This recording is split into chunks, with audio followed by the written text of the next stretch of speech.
And welcome to episode 2 of our podcast series on lean portfolio management. Today, we're going to pick up where we left off last time, where we had just finished talking about what is a portfolio and some of the nuances and the important characteristics. And we're going to go deep into what makes a portfolio lean. And it's going to be an interesting perspective because we're going to talk a little bit about the nature of lean.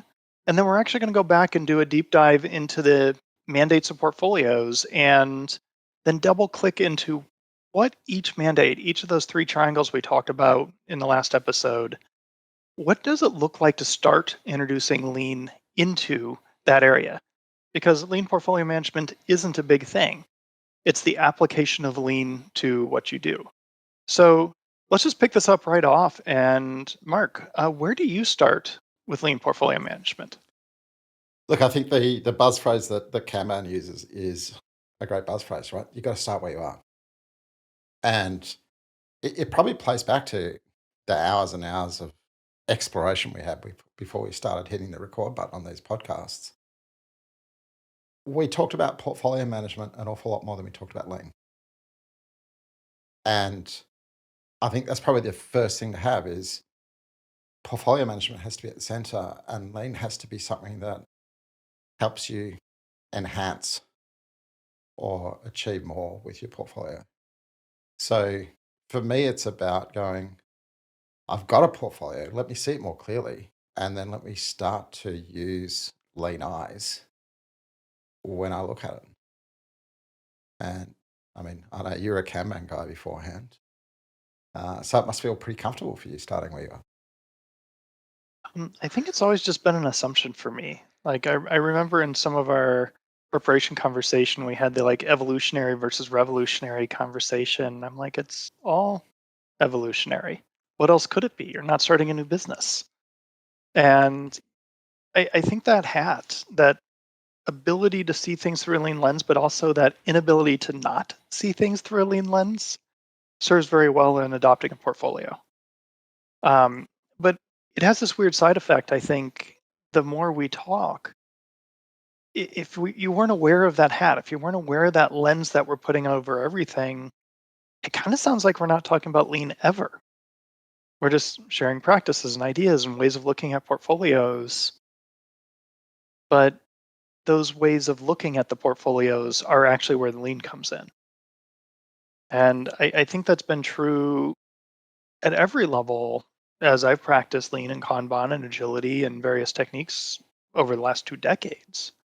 Um, but I think is more prevalent for me at the team level and up here at the portfolio and strategy level, less so in the middle in a weird way. Yeah, I was just reflecting as you're talking, and agile is often seen as a way of doing. It comes with events and Hmm. ceremonies and buzzwords, and Yep. sometimes called rituals. Or ceremonies. uh, Often equated to religion. But lean's a way of thinking. And it just becomes so internalized. And I mean, great agile is a way of thinking as well. But lean very much leans to what's going on inside you. What is your attention being drawn to? But we had an interesting time when we were starting to unpack what lean meant to us. Because, I think for me, I would distill lean thinking down to really three things. Right? There's systems thinking or optimize the whole. And there's a world in which you go systems thinking is a different discipline. And then you do some research and you go systems thinking and lean really go hand in hand and you can't have one without the other. But there's that optimize the whole question, there's flow and there's waste. And what it turned out was we were both wired to think about all three, and there's always systems thinking in all three. Uh, but that there was a starting lens for both of us when we looked at things. So I naturally lent to the kind of optimize the whole and create a new conversation. But you lent differently. Well, I've always taken a flow centric view personally. And that involves a great deal of optimizing the whole and looking at the system. But I always came at it from a remove the thing that's in your way point of view, which occasionally got me stuck in symptoms instead of looking at the big picture. But more often than not, I find it just creates motion and energy and credibility that allows the bigger things to start happening and frankly starts to create that culture of relentless improvement that allows all the other stuff to come much more easily and ideally more decentralized. So the more I've heard us talk, the more I've just looked at it and said, it's two paths to the same thing. It's different doors to lean enlightenment if you want to take it back to a religious perspective. And either way you're learning. Either way the system's learning and people are getting stronger and more effective. Um, the flow is improving, quality is increasing. Like all of the benefits come whichever way. But I think one thing I saw in common, both hearing you coach over the years and interact with our peers and so on, and also in our prep work for this, is not talking about lean. Like it's just there. And I think it's something that both of us really embrace and maybe even I'd say try to exemplify is we try not to make it about agile. We try not to make it about lean. And that's why when we talk, it just naturally became we're talking about portfolios. Yeah. We're talking about business impact through portfolios, in fact, not just about portfolios. Which again, it comes back to, what's the job of a portfolio? It's business impact. Hmm. Otherwise, why are you spending sometimes hundreds of millions of dollars on it? Yeah. So, jumping along with that in the world of lean, and we said start where you are. And I think the second thread of that is almost always start with the portfolio you've got. Hmm. I, I believe almost the biggest mistake you can make as you head down the lean portfolio management path is to think you're about to create a new lean portfolio. Because you go and create a new lean portfolio, you're creating a shadow portfolio. Right? The real portfolio that is perceived and recognized by the organization as a whole is still going to exist. And in actual fact, by introducing a lean portfolio, you're going to be introducing waste through duplication. So, You're, that's for me, it's the starting point is you've got to go, what's the portfolio in our view as my beginning point? yeah, and I think it's probably worth defining shadow portfolio here, even though it's one that I think is unfortunately familiar to many of us in that a lot of Agile, in many ways, creates a second way of managing everything. It doesn't change the primary way of managing stuff. It takes a project, classic example from decade ago, takes a project, treats it like a big box, and then tries to change everything inside of that, and then, where necessary, marry them up. And it helps sometimes because it unblocks things. But at the same time, it just introduces a whole new layer of shadow work that has to be done to keep them synced up. And often I think counteracts many of the gains that you might get from treating it in a more agile, fluid manner internally. Uh, Um, and this rings especially true because if you get to that shadow portfolio, that's actually a better outcome than the more common one I see when I try to design by scratch. A couple of my biggest frustrations, and by frustrations, you could even read that as failures around defining portfolios, are the ones where I tried to define them.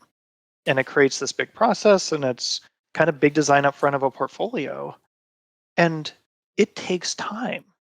And it takes a lot of people having to get on board. And it takes a huge amount of political capital and willpower and energy and focus to get from A to B to where you could actually launch even that shadow portfolio at a meaningfully sized company.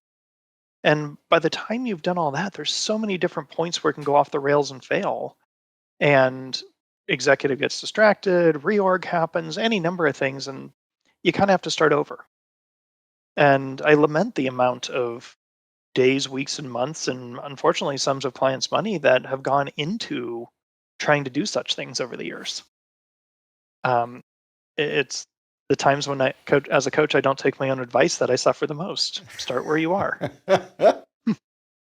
I think I've probably got a slightly different view on that, Okay. which, and maybe this is different battle scars.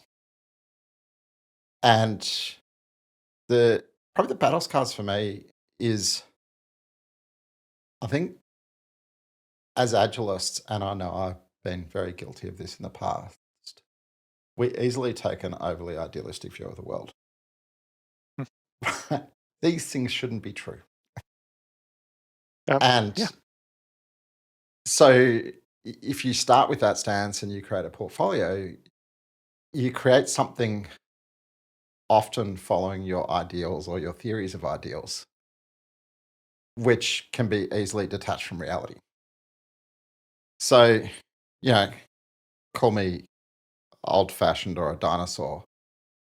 The first thing that I want to know is, what is the PPM and what's the transition point between the work that and the structures that are defined in your PPM at an enterprise level and what's happening in your local portfolio.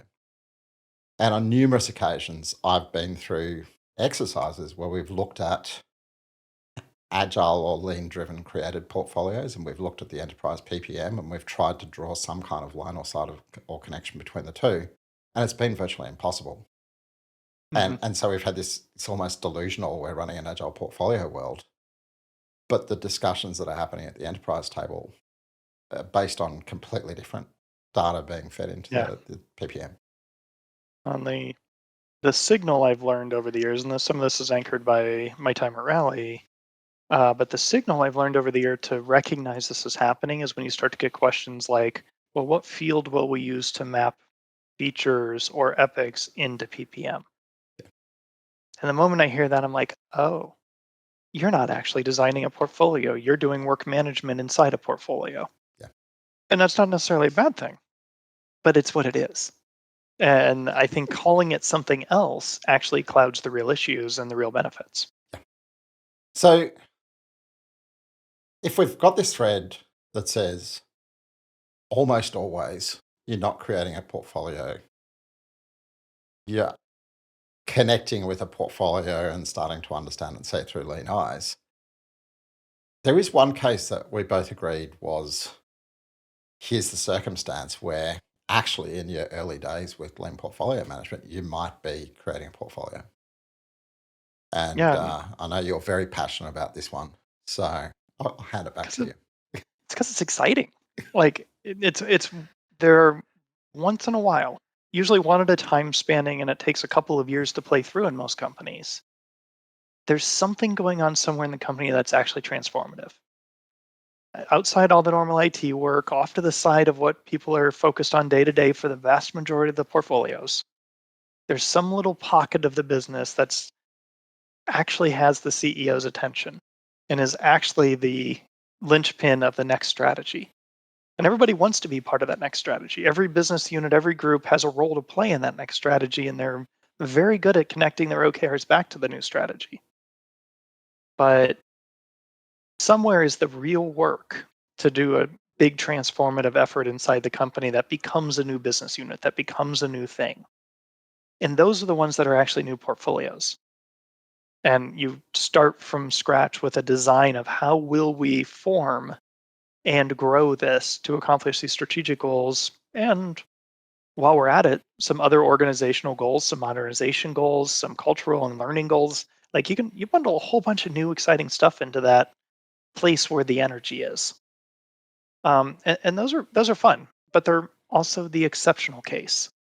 And I think it's back to that idealism, that belief that we like to have as agile is, oh, everybody in the company should be able to be part of that exceptional thing. Like every program should be exciting like that. Every value stream should have that kind of attitude. No, actually, they shouldn't. Somebody has to pay for the electric bill to keep the lights on. So there's back to the previous episode we talked about it. There's work in the portfolio that is a classical strategy, and it doesn't need fast responsiveness in every case and huge visions. It's do what you're doing now really well over and over again and earn a lot of money doing so. And that's a different attitude. So I'm going to flash back to one of our keywords from last episode, which was mandate. Hmm. And And the thing that I'd really hang on this idea of I'm starting with some kind of transformative portfolio is, do I have the mandate? Hmm. And I'd argue, to be honest, if you're thinking about one of these things, the mandate probably has to come from the CEO. Yeah. And I think one of the things I've seen is it's not just that you have the mandate, it's that everybody else knows you have the mandate. Yeah. That's when it's actually a real mandate. Because a lot of people like to think they're doing the special thing, but it's when everybody else treats what you're doing as the special thing that you actually have that mandate. And I think that self-awareness, especially if you're in a coaching role. I mean, this is true for leaders, portfolio leaders, operational leaders, executives, but especially as a coach, if you want to start where you are, you've got to know where you're at with regards to that landscape, because the degree of change tolerance and a lot of the other things that come with being a coach change, um, depending on what kind of mandate you have. So if we both just so vehemently agree, you got to know where you are, and you're playing in the portfolio space, what are the first questions you ask yourself to actually begin to understand where you are? Um, I think you look at the portfolio and you have to ask for this portfolio, not portfolios in general, but for this specific portfolio that I'm looking at. What is it in service? What is it in service to? Who is it in service to? Why does it exist in the first place? And I think you'll see a few different categories of answers to that. At a detailed level, sometimes that's direct to customers. My portfolio exists to serve the customers of this business unit, this outside the building, outside the company customer. Other times it's this portfolio exists to support something else in the enterprise and doing its job. Um, and then you'll often get this tone, I think, of, well, this portfolio exists to serve finance or serve some other governance sounding function in the organization. Are those the categories you tend to see, Mark? Or is there Look, something else? I maybe I put it a little bit more simply. uh, Hmm. for me, I'm thinking, who cares about the portfolio's outcomes, and who's going to call it a success? Hmm. And often that's two different people or two different groups of people. So, if you think about governance, I've definitely encountered governance oriented portfolios, particularly with financial institutions, right? Hmm. Or government clients. But there are going to be governance people involved and interested in any meaningful portfolio. And as often as not, there's going to be some native historical tension between the governance people who are interested in it and the Hmm. business people who are interested in it.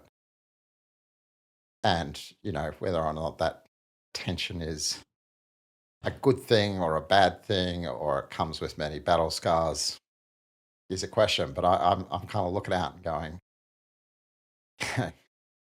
who in the executive landscape, whose opinion matters, is relevant to this portfolio and its success.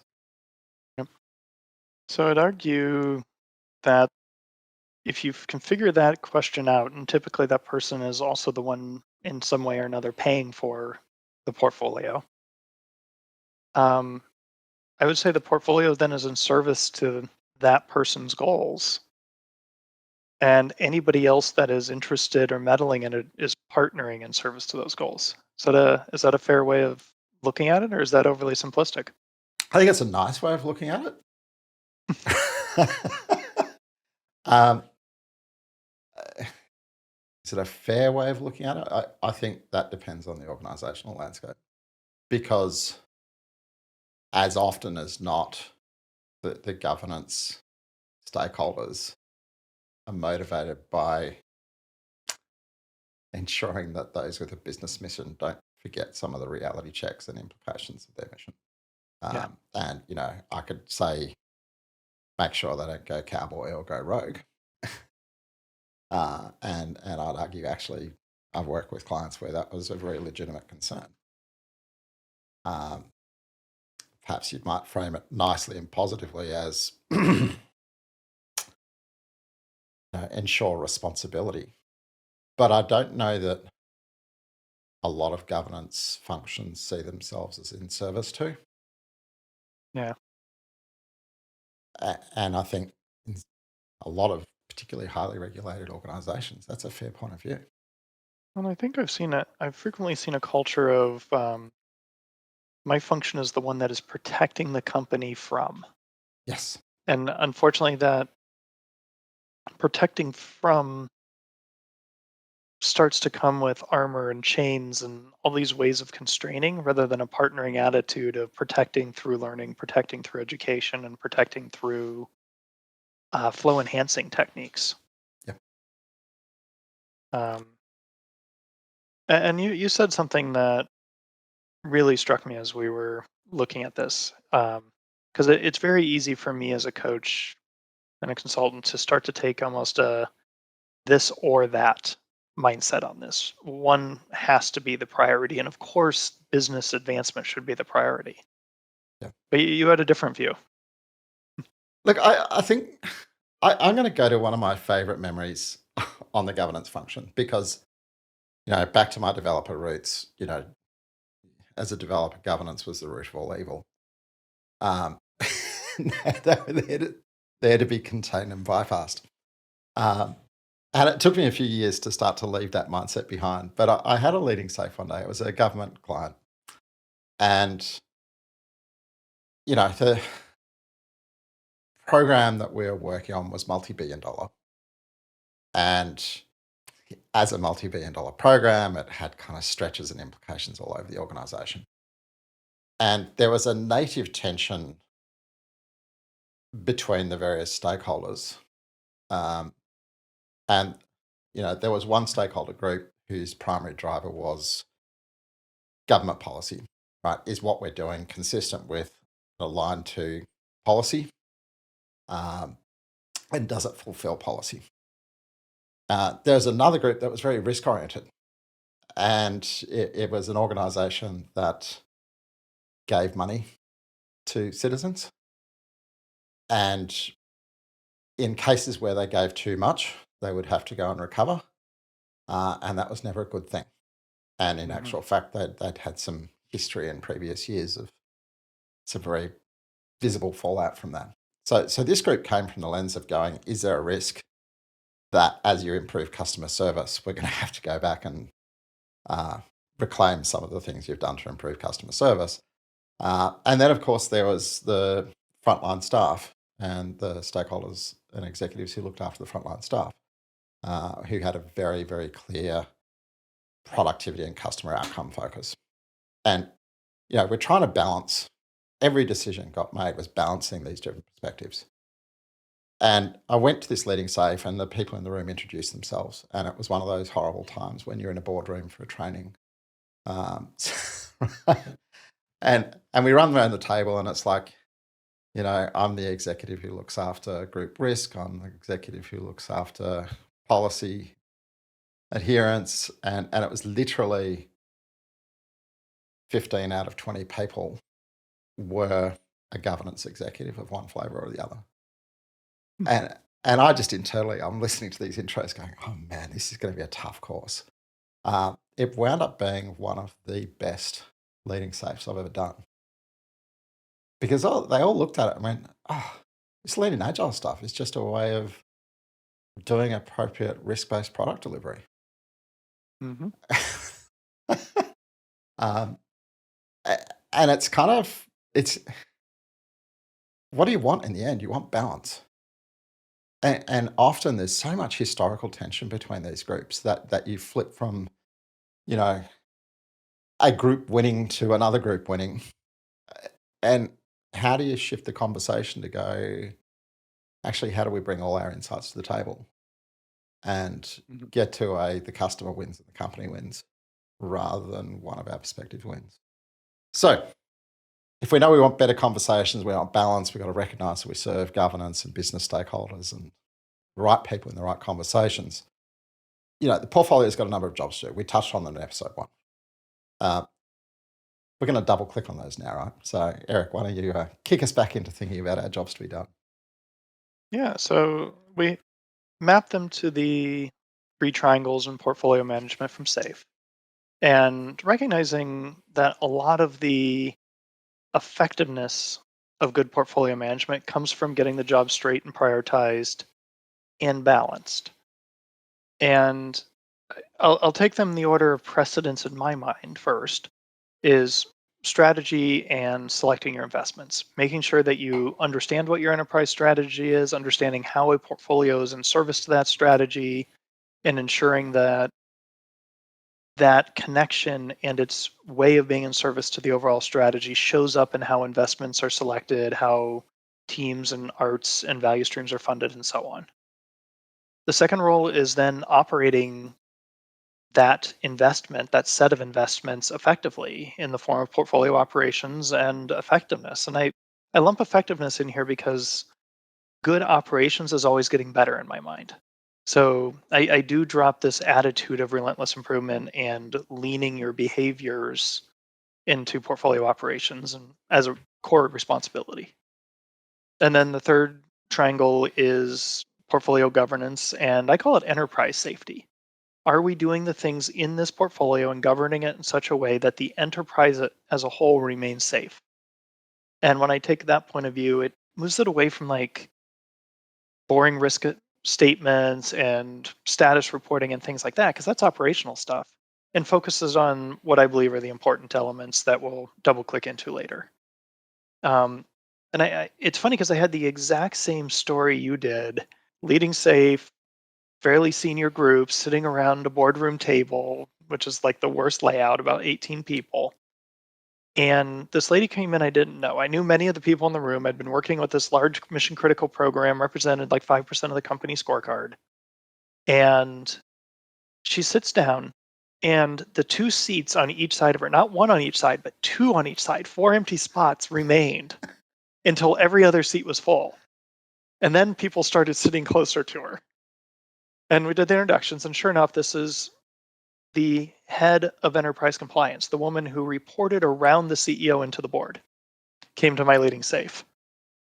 And everyone in the room treated her with kids' gloves except for me because I didn't know to be afraid of her, apparently. So we go through a day and a half. She's very attentive, takes lots of notes, doesn't really ask that many questions. And then as we get towards the end of the second day, we kind of do a round of what did you learn? What are your takeaways? What is each person's insights? And when we got to her, she turned to the rest of the room and was like, so I'm getting the readout from everybody here as you're sharing that you all think this is pretty effective and powerful and would have a positive impact on this program and others like it. And everybody's like, yes. And they're like tentative. She's like, well, if you believe that, then I have to ask the question, if this is the best way we know how to work, why aren't we doing this on every investment we make? And she put that right at me, even though I was a consultant, because she didn't want to hear excuses. She wanted to know, like, what was in the way and how do we get there? And kind of laid down the expectation that this is the kind of governance that we're going to be looking for in the future. You better get your act together. And that's when I started taking the head of compliance of any company I work with out to dinner as early as possible to get to know what's really on their mind. But that's storytelling. Let's maybe make this a little more real because those three mandates, great. Let's dig into some examples and like of when they all apply or when they might not apply. Because I think you've got some interesting stories there, Mark. Yeah, million and one stories. But it's interesting you use the word mandate as I have a mandate for strategy, for portfolio, for operations, for governance. Um, to me, I actually think of that as I've got a job to be done. But then I'd ask a second question is what's my mandate within the job to be done? Hmm. And I think there and the Europeans we've been collaborating with over the last year have taught me a mandate's a contract. I had to learn to translate that. Hmm. I, I think of a mandate as both a permission and an expectation. Right. you've been given permission to do something, and there's also an expectation that you will do the thing that you've been given permission to do. Yeah, And I think I turn those around. It's you've been given an expectation, but you also therefore have permission. um, so if I start with strategy, that's one where I see so much confusion because it's easy to look at lean portfolio management content, and an awful lot of it is how do you frame a strategy. But then the second question you got to ask yourself is, you know, does this portfolio actually have the job of framing a strategy? Or has somebody else framed a strategy and this portfolio's job is the fulfillment of that strategy? Or in actual fact, is the collection of stuff that this portfolio looks after dispersed enough that strategy shouldn't be a big factor? And so this is kind of this, if the first thing we do when we're looking at a portfolio is to go, well, who cares in the landscape? The second is, well, it's going to have some flavor of three jobs to do, and one of those jobs will be strategy. What is the mandate this portfolio has in relation to strategy? Is it framing it? Is it realizing it? Is it stewarding it? Or actually, is strategy not a key focus? So if I've riffed a whole bunch on strategy, why don't you riff on operations? I think there are, as you described in strategy, there are plenty of portfolios that don't have the presence of or expectation of pushing a strategy. It's either given to them, so they're not writing it, or they are um, over a group of things that don't actually come together into a large strategy, and it's more of a management portfolio. And if you're in that environment, and this is back to starting as you are as a coach, if you want to start where you are, you have to know where you are. You might be in a portfolio that doesn't have a strategy overlay. It is really a project portfolio. And that might be a project portfolio of agile teams. It might be arts in big programs that are still essentially being project or program managed. Um, and you don't fight that. It's a legitimate way of building a portfolio, and it was probably the best way that made sense at the time. And it might change in the future, but forcing that change isn't necessarily the first goal. Let's see if we can improve given the context of where we are. Um, and then there's even a lower form of portfolio management. I'm not sure the hierarchy and intent there, but a less healthy form, I think, of it. It truly is just a financial portfolio. It is a bunch of investments, a bunch of line items in a ledger that are pointing to work, pointing to fundings, slices and streams and stovepipes and torn into itty little bitty bits and put back together for different projects where it's a financial overlay on top of other work elsewhere. And again, if you're in that case, that's where you are. And trying to treat it as otherwise, trying to dive in, start with the beginning of the script of writing a new strategy isn't going to fly in those portfolios and with those leaders because that's not their job. It's not the job of that portfolio. So if you tease that apart, we've said next layer is there's an aspect of that which is we look at strategy, operations, and governance and go, what's the mandate through those three lenses, and Hmm. how is it weighted for this particular portfolio? And then I think as we dig into the financial only perspective, again, threading back to episode one, we talked about money, people, and work, Yep. and they're probably the other parallel questions you're asking yourself is are money, people, and work in balance and all self-contained in this portfolio, or does it lean heavily or exclusively into one and their implications? So, there's a lot of questions to ask ourselves just before we dive back into the kind of governance, operations, and strategy modes. Let's take the money only example because I know it makes you very sad every time we talk about a portfolio as just a pot of money, Eric. I Um, know. let's say the portfolio you're starting with is a pot of money, right? Financial only. What's going to happen in your head when you start to think lean about that? At first, the coach cries a little bit, but after you get over it and you look at where you are, it's it's going back to that question. What is this portfolio's job to be done? What is it mandated to do? And if it is to manage that pot of money, then I think the obvious path out is to reduce the waste involved in managing that money. Um, find better ways of governing it, find more effective ways of spending it, find easier ways of overlaying it into other portfolios that are part of standing teams instead of resource pools. Um, and as a coach, there's a huge library of tools that are available to start to apply lean thinking even in this environment. And if you're good at it, and this is like a level of indirection kung fu type thing, you're using that leaning of this financial only portfolio to start planting interesting seeds of agility and lean elsewhere because at least you have that opportunity.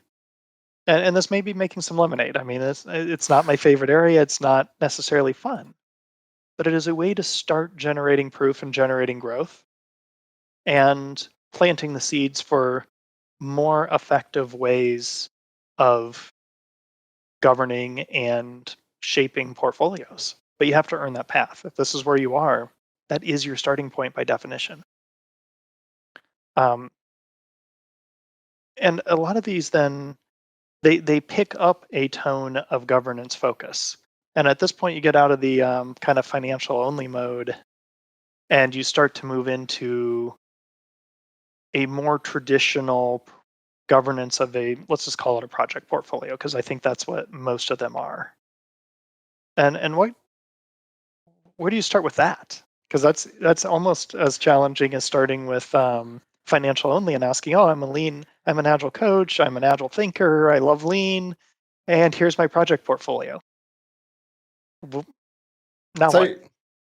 So, I'm going to do a now what and say if I had to pick a flavor of portfolio that was the single most common starting point for most people, it's a Hmm. governance flavored portfolio. Yeah. And, it exists to ensure that there is appropriate due diligence over some collection of money and work. And, it does not perhaps have such a beautifully idealistic view of governance as what keeps us safe from FDA regulators and safety concerns, uh, as, you know, can we satisfy the auditors that we have appropriate governance over our spend of large amounts of money? And I think for me, there's two threads when you think about governance. One is through a lean lens, waste, Hmm. right? Uh, how can I automate, eliminate duplication? Where are all those opportunities for waste removal when I look at the various approaches that I have to governance for my portfolio? And it's not actually so much just like getting rid of waste is a bad thing, but I think it's being able to change. Governance so often is filled with a negative connotation, right? It's the police and they're the people there to punish you. But governance done well is actually very proactive. Um, and if you can, as you remove waste, you actually tend to remove the low value portfolio governance conversations and you make space for the much higher value portfolio governance conversations. Uh, what about you? When you think about governance? I think everything you said applies, but we also probably should take a moment and celebrate the important things that are actually happening in those traditional portfolios. Because they did serve a purpose, and that governance centric portfolio management over a collection of projects is doing some important jobs. They just may not be the jobs that agilists are looking to have done. So, at its simplest, as I sit in an executive chair and look at a pile of stuff, hundreds to thousands of projects, the number one job I think of a portfolio is to make sense of a mess. You've got a ton of money, a ton of people, many tons of people actually, and you need a way to make sense of it. And somehow across that, s- create some sense of predictability, some sense of on time delivery, some sense of meeting your most of your obligations in a reasonably timely manner. all the while, and I think this is where the bigger picture governance in a portfolio comes into play, um, keeping governance from becoming an executive problem. And that make governance not my problem is important because governance is really only most executives' problems when the company is already in a very bad spot that's about to either become very public or very damaging. So I say it in a kind of a trite make it my problem, but that actually is the goal is to keep these things from actually becoming big problems that are company level harm. And then I think there's actually another one in there that I think you and I are both taking for granted, but is an actual reason of the portfolio is to make sure that everything's getting the money it needs to get done. Like some things, making sure the money is moving to the places that pay the bills and allow it to operate. And traditional portfolios did that slowly and efficiently, whatever, but they did that. They solved that for that job.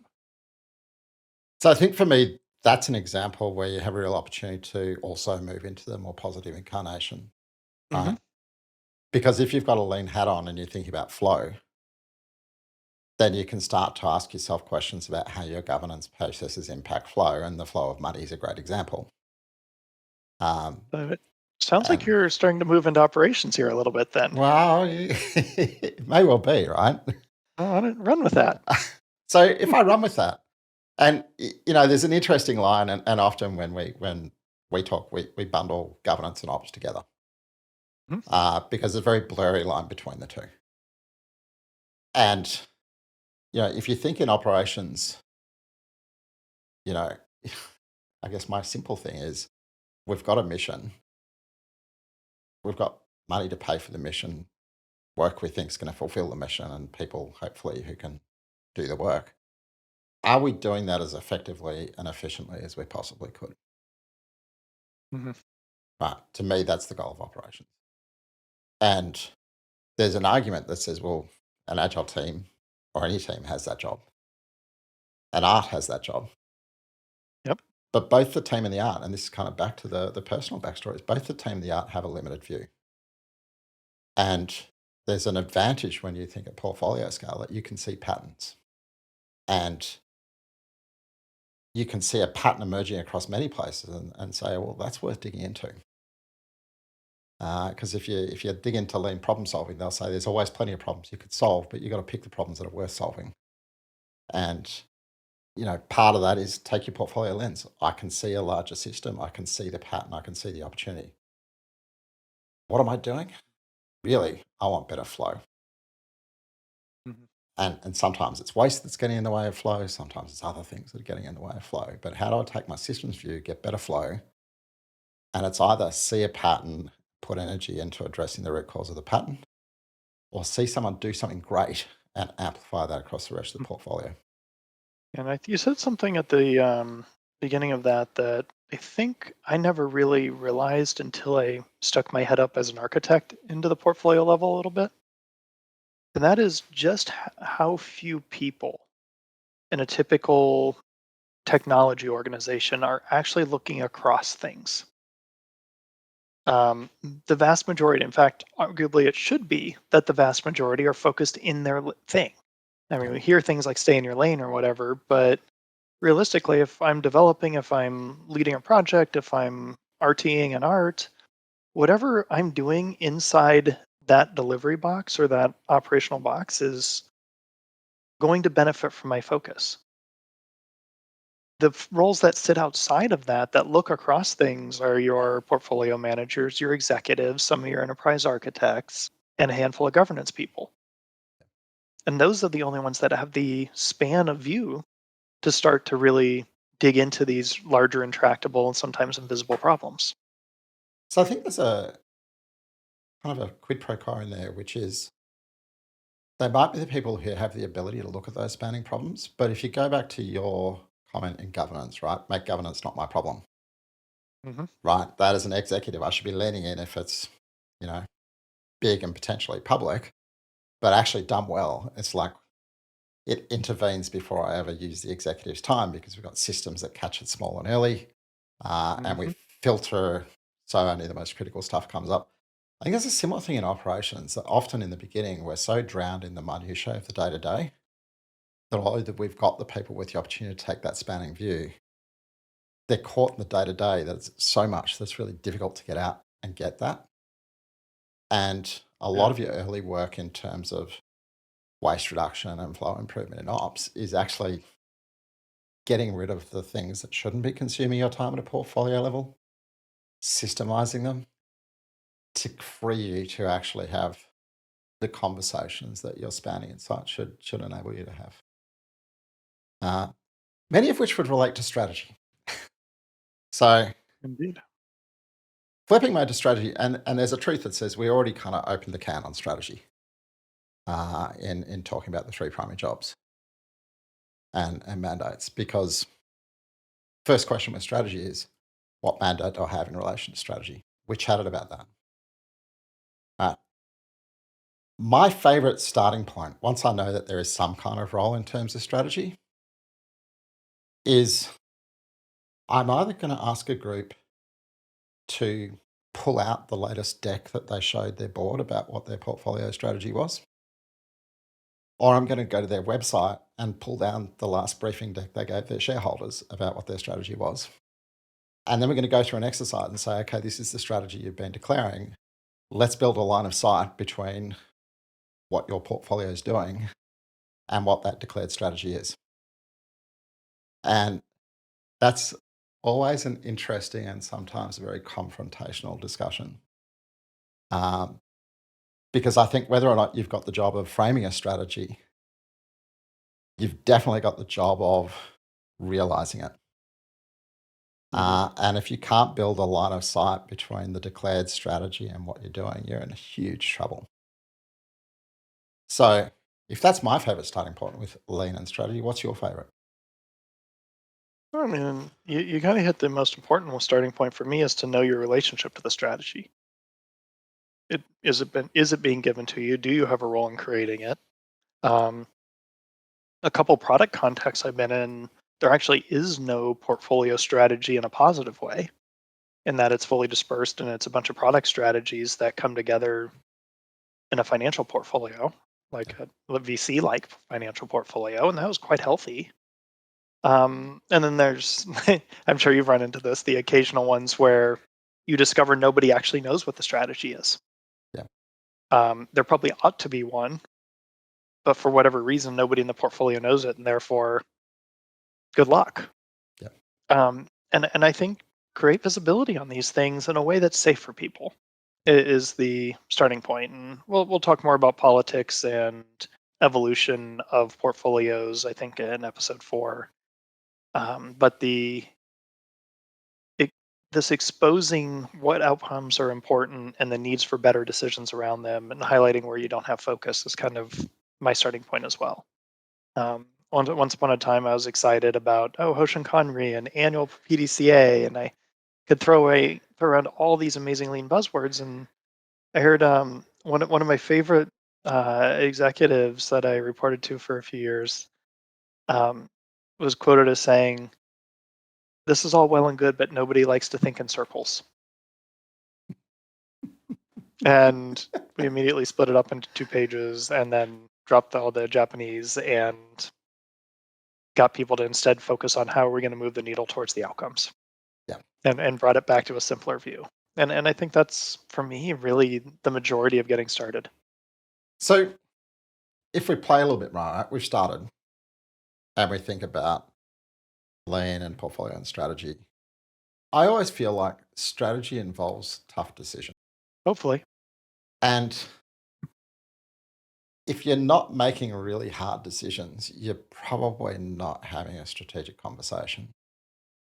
And the question is, can you see the hard decisions you need to make? Because I've coached a bunch of senior executives who go, our employees keep telling us there's too much work on their plate. And we're happy to roll our sleeves up and make some tough calls, but nobody can tell us where the tough calls are. They just keep telling us they're really busy. Hmm. And, I've sometimes, I'm sure you go through it as a coach, you're there as a venting stick for the late day call where they just ring and go, I've just got to offload for a minute. And so many of the most amazing executives I've coached are just like, I so desperately want to help my people. Um, but they can't show me how. And I'm happy to make a tough decision. They just got to tell me the tough decision I need to make. And this for me is it's the portfolio, it's the system thinking, it's the global optimization. And you can illustrate it really easily with an art. Uh, what are the trade-offs? If the art can't do everything, then the priority stick. Which things are going to get sacrificed? And I think the portfolio through a strategy lens has to enable you to start seeing where those moments and opportunities are and supporting you having a really objective discussion. And the objective piece is pretty important because there's often a lot of emotion involved in tough decisions because somebody is giving up on something. Yeah, and I think that is one of the realms where the respect for people elements of lean really just start to come into it in a new way. In that creating a safe space to talk about those things. And I'm not talking like freedom from consequences. Like every decision at a proper strategic level has consequences for the company and maybe as a result for the individuals. But creating an environment where it's safe to share the information and ask the hard questions. Because I think if you click down 2 or 3 levels in the organization, somebody or some combination of somebody's will know what the hard questions are, and they might need some help putting the threads together. I remember one case where literally the red thread on the program board led an architect to look at the end of the PI and go, "Those guys never deliver on time. That's not happening." And the mid-level executive who was in charge of the art was like, "Wait, what did you just say?" And they traced it back, and it was like the thing it was enabling when you traced back 4 iterations was the number one thing that they were about to go and do a marketing campaign around. And it's like that discovery was crucial because it saved a lot of embarrassment. But in the environment, it was safe to highlight the data. And the strategic decision became trivial, painful, but trivial. Don't do the marketing campaign because it's not going to happen. But you're right. It's very challenging to connect the people who have those awareness points up to where the hard decisions can be made. And I mean, I love where you started this section of the essence of strategy is in what you don't do, the Porter quote. So So I feel, go for it. well, I feel like we're about ready to close a loop here. So Yeah. we, So I want to close a loop. yeah, Um, and I'm going to close the loop a little bit with an ad, and then I'm going to hand back to you for a second. So, if we've talked about operations, strategy, governance here, in our next few episodes, we're going to talk an awful lot about strategy. Boy, we're going to talk a lot about strategy. And inherently, as part of talking about strategy, we're going to talk a bit about operations. But we're not going to talk very much about governance for a while. And if you think about, let's give somebody something actionable from this one. If I'm governance and I'm governance oriented, I'm leaning in on lean governance, pardon the pun. If you went, what's the 1, 2, or 3 first steps you might take in terms of lean and governance? What would they be in your head, Eric? Hmm. Number one, simplify. And lots of examples of cases where this is easy, but there are things being done for governance in every company that the governance team doesn't want and doesn't need. And they know they don't want it, but they don't know how to get rid of it. So they just keep on taking it. And in at least 40 to 50% of the cases I can think of, the things that the teams hate the most to provide to governance are the things the governance doesn't actually want and doesn't know how to tell the teams to stop giving to them. So simplify it. And after you simplify it, automate it and free up capacity. Because as soon as you free up capacity for qualified leaning in government governance types, and they exist. I've had some phenomenal conversations with people in governance in every company I've worked with. Yeah. As soon as you free up some of their time and free up some of your time, you start to have room for partnership. And it's not the throw it over the wall and get confrontational when it's not working. It's starting to move back into that deeper partnership where we look at both sides' real goals. And I do this physical metaphor when I'm teaching around these concepts, where I literally take 4 steps and turn around, look back, and say, okay, I'm now standing in the shoes of governance and looking at the coaching message or the agile message. And asking yourself, what are you oversimplifying with your agile viewpoint? And what are the real concerns of governance, and bring those together? And a lot of the time, governance is happy to find, say, the shift left approaches. And we start to pull that further left and we start to integrate our approaches. And you get to that magical area. And I go back to the DevOps handbook and the way they describe security in, I think it's chapter 5 or 6, but it's the fourth way. It's right after the 3 ways. And you start to see magical ways in which compliance is a value add.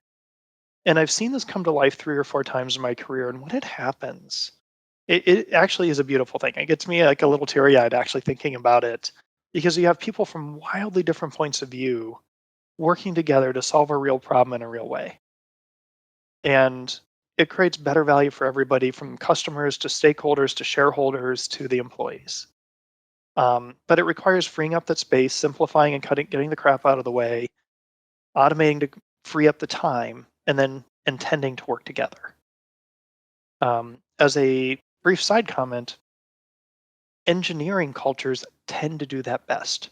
So if you can capture a little bit of that engineering shared problem solving of a bigger problem attitude and bring it to the governance problems, that's brilliant if you can find some of that in your company. So I'm going to add a postscript because I can't resist it. Of course not. And here's my postscript. You know me well. If it starts often in the governance space with a disconnect between Mhm. what the members of the organization perceive as what compliance or governance wants and what it really wants, Mhm. I think the other thing that's really interesting is to start with some root cause analysis on why that is. And back to You're your problem solving techniques, right? back to problem solving techniques, and a strong advisory. Take Mark's advice, because sometimes the reason it exists might be the person that pays your check. Yeah. So we'll maybe dig into that story and anecdote in a future episode. So if that kind of takes us into a wrap and we look back, right? Episode 1, what is a portfolio? Why do we care about it? A little bit of different types of portfolio.